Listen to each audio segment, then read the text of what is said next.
Politics వేరు, personal life వేరు. అందుకే ఎంగేజ్మెంట్లు, రిసెప్షన్లు, పెళ్లిళ్ళు లాంటి ఫంక్షన్లలో కలిసినప్పుడు లీడర్లంతా పార్టీల్ని, పాత విభేదాల్ని పక్కకు పెట్టి ఆప్యాయంగా పలకరించుకుంటారు. ఇవాళ బండ్ల గణేష్ కుమార్తె నిశ్చితార్థం సందర్భంగా ఆసక్తికరమైన దృశ్యాలు చాలానే కనిపించాయి. టీడీపీ అధినేత చంద్రబాబు కుటుంబ సమేతంగా కాబోయే వధూవరుల్ని ఆశీర్వదించారు. చంద్రబాబు జైల్లో ఉన్నప్పుడు ఆయన కోసం మొక్కుకున్నారు బండ్ల గణేష్. బాబు మళ్లీ సీఎం అయ్యాక తిరుమలకు పాదయాత్ర కూడా చేశారు. అంత అభిమానం చూపించారు కాబట్టి చంద్రబాబు కుటుంబంతో సహా హాజరై కాబోయే జంటను ఆశీర్వదించి కానుకలందించారు.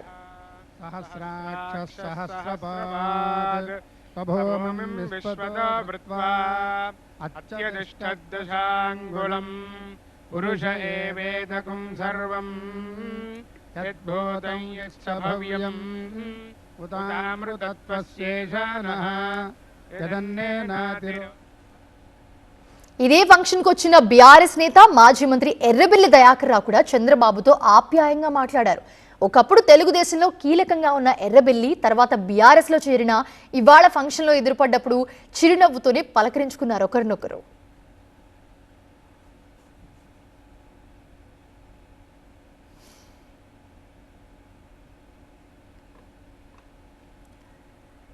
ఇదే వేడుకలో కాంగ్రెస్, బీఆర్ఎస్ కీలక నేతలు కూడా ఆత్మీయంగా కలుసుకున్నారు. డిప్యూటీ సీఎం భట్టి విక్రమార్క మాజీ మంత్రి తలసానిని కలిసి రావడంతో పాటు చెయ్యి పట్టుకుని స్టేజ్ పైకి తీసుకెళ్లారు.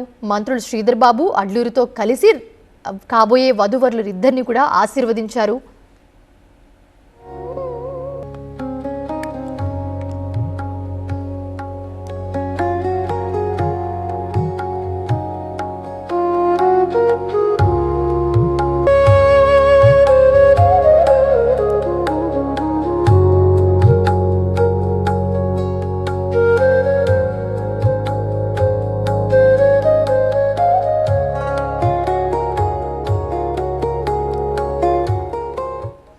ఇక ఈ వేడుకలో మరో ఆసక్తికర సన్నివేశం బొత్స బండ్ల కలయిక. బొత్స సత్యనారాయణతో బండ్ల గణేష్కి ఎన్నో ఏళ్లుగా ప్రత్యేకమైన అభిమానం ఉంది. అందుకే బొత్స కనిపించగానే బండ్ల గణేష్లో కొత్త ఉత్సాహం కనిపించింది. చనువుగా బొత్స దగ్గరికి వెళ్ళి ఆయన చేయి తీసుకుని తన భుజాన్ని వేసుకున్నారు ఆయన. ఈ దృశ్యం కూడా అందరినీ ఆకట్టుకుంది.